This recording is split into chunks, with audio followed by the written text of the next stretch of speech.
আজকে আপনাদের নিয়ে যাব পূর্ব বর্ধমান জেলার রায়নাট্টু ব্লকের দামিন্না গ্রামে। এই দামিন্না গ্রামটি চণ্ডীমঙ্গল কাব্য রচয়িতা কবি কঙ্কন মুকুন্দরাম চক্রবর্তীর জন্মস্থান।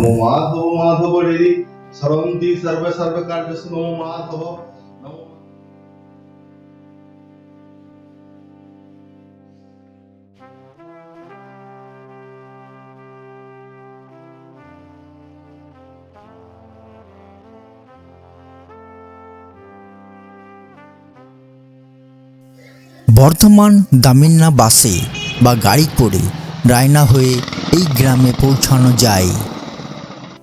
বর্ধমান থেকে দামিন্না গ্রামের দূরত্ব 43 কিলোমিটারের মতো। দামিন্না বাস স্ট্যান্ডের কাছেই কবি মুকুন্দরামের জন্মভিটা।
ষোড়শ শতাব্দীর প্রথমার্ধে পূর্ব বর্ধমান জেলার এই দামুন্না গ্রামে কবি কঙ্কন মুকুন্দরাম চক্রবর্তীর জন্ম হয়। কবি মুকুন্দরাম চক্রবর্তীর পিতা ছিলেন হৃদয় মিশ্র, মা দৈবকী দেবী। আরও জানা যায় কবির পিতামহের নাম জগন্নাথ মিশ্র। এই মিশ্র উপাধিটি নবাব কর্তৃক প্রদত্ত উপাধি। কবি মুকুন্দরাম চক্রবর্তী ছিলেন একজন মধ্যযুগীয় বাঙালি কবি। সমগ্র বাংলা সাহিত্যের ইতিহাসে বিশিষ্ট স্থান অধিকার করে আছেন এই কবি। জানা যায় স্থানীয় শাসকের অত্যাচারে গ্রাম ত্যাগ করেছিলেন কবি। সেই সময় গৌড়, বঙ্গ ও উৎকলের অধিপতি ছিলেন মানসিংহ এবং তার ডিহিদার মাহমুদ শরীফ ছিলেন।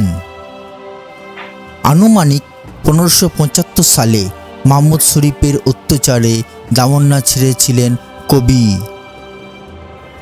দামন্না ছাড়ার পর তিনি ব্রাহ্মণ শাসক বীর বাঁকুড়া রায়ের আশ্রয় ও পৃষ্ঠপোষকতা পান। বীর বাঁকুড়া রায় মেদিনীপুরের ব্রাহ্মণভূম এলাকার শাসক ছিলেন। বাঁকুড়া রায় মুকুন্দরামকে তার পুত্রের গৃহশিক্ষক নিযুক্ত করেছিলেন। পরে আর্রার জমিদার রঘুনাথ রায়ের সভাকবি হয়েছিলেন। এখানেই তিনি চণ্ডীমঙ্গল কাব্য রচনা করেন, যার জন্য তিনি কবি কঙ্কন উপাধি পান। মেদিনীপুরে থাকাকালীন তিনি অভয়ামঙ্গলও কাব্য রচনা করেছিলেন। অভয়ামঙ্গল চণ্ডীমঙ্গল কাব্যধারার শ্রেষ্ঠ কাব্য। বহুকাল আগে কবি আর্রা থেকে ফিরে নিজের গ্রামে দামিন্নায় এসেছিলেন। দামিন্নায় ফিরে আসার পর তিনি প্রভূত যশ ও সম্মান পেয়েছিলেন। জানা যায় কবি মুকুন্দরামের পুত্র শিবরামকে সেই সময়ের দামিন্নার ডিহিদার 20 বিঘা জমি দান করেছিলেন এবং মুকুন্দরামের বাজেয়াপ্ত সম্পত্তি ফেরত দিয়েছিলেন।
কবি কঙ্কন মুকুন্দরামের জন্মভিটাতে কবির আরাধ্যা দেবী সিংহবাহিনী চণ্ডীমূর্তি প্রতিষ্ঠিত মন্দির আছে।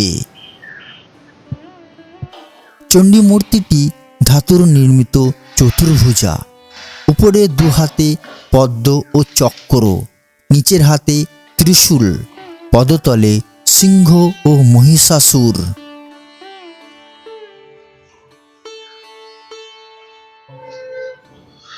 ओम विष्णु ओम विष्णु ओम गणनाता गणपति स्वाहाय ओम निरंता निधिपति स्वाहाय ओम गंगेशजपनाच मुकदावनि सरस्वती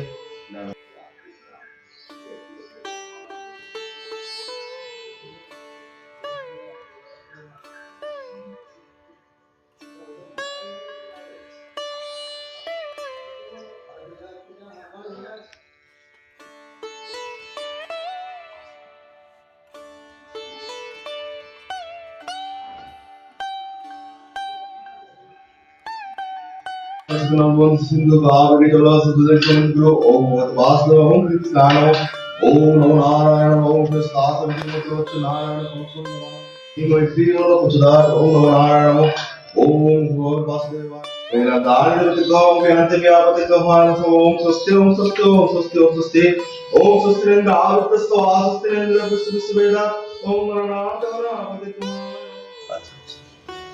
মাঝে আমাদের অনেক পুরাতন দেবী। চণ্ডীমঙ্গল কাব্যে পড়েছেন কবি মুকুন্দরামের যে চণ্ডীমঙ্গল কাব্য আছে, এর মা ইতিহাস বর্ণনায় যেটা আছে শুনতে পাওয়া যায় যে লেখক একদিন কবিতা লিখছেন, লিখতে লিখতে একটা সময় আছে যে কবির একটা অংশ মিলতে পারছিলেন না, তো কিছুদিন সেটা সম্ভব হয়নি। তো আদিমকালে যেটা শুনতে পাই ঐতিহাসিক যে বর্ণনায় আছে যে চণ্ডীমঙ্গল কাব্যে দেবী চণ্ডী একটা বয়স্ক মহিলার রূপ ধারণ করে স্বপ্নাদেশে যেখানে কবি লেখাটা মিলাতে পারছিলেন না সেখানে এসে সেই জায়গাটা লিখে দিয়ে গেছিলেন। আজও সেই এখনো এখানে এলে যে কবি যে সংরক্ষিত যে পাতার উপর যে পুঁতিটা আছে সেই পুঁতিও এখনো সংরক্ষণ করা আছে। এই মিউজিয়ামে রাখা মিউজিয়ামে রাখা আছে। মাঘ মাসের 4 তারিখ থেকে কবির মেলা হয়। তখনই এই মেলা হয়, এই হয়ে গেল কিছুদিন আগে। আচ্ছা।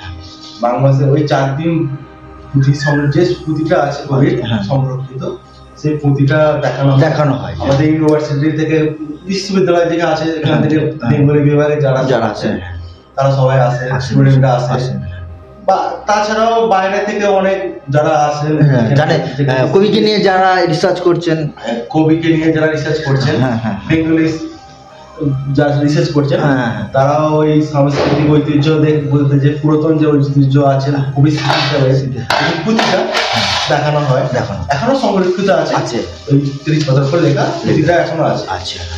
ঐতিহাসিক বর্ণনায় পাওয়া যায় যে দেবী চণ্ডী কবি যখন লিখছিলেন পুঁতিটা, তখন কিছুতেই মেলাতে পারছিলেন না একটা লাইন। দেবী এসে বয়স্ক রূপ ধারণ করে ওই কবির একটুখানি মিলিয়ে দিলেন, তারপরেই ওইটা সম্পূর্ণ হয়।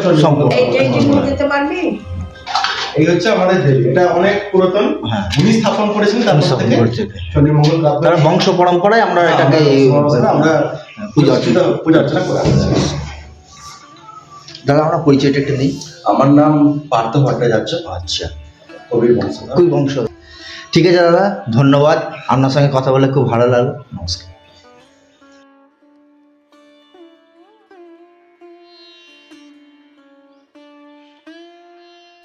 কবির আরাধ্যা দেবীর মন্দির দেখার পর গ্রামের মাঝে আছে পঞ্চমুণ্ডির আসনে রক্ষাকালীর মন্দির, সেটিও দেখে নেব।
ভিডিওটি আজ এখানেই শেষ করছি।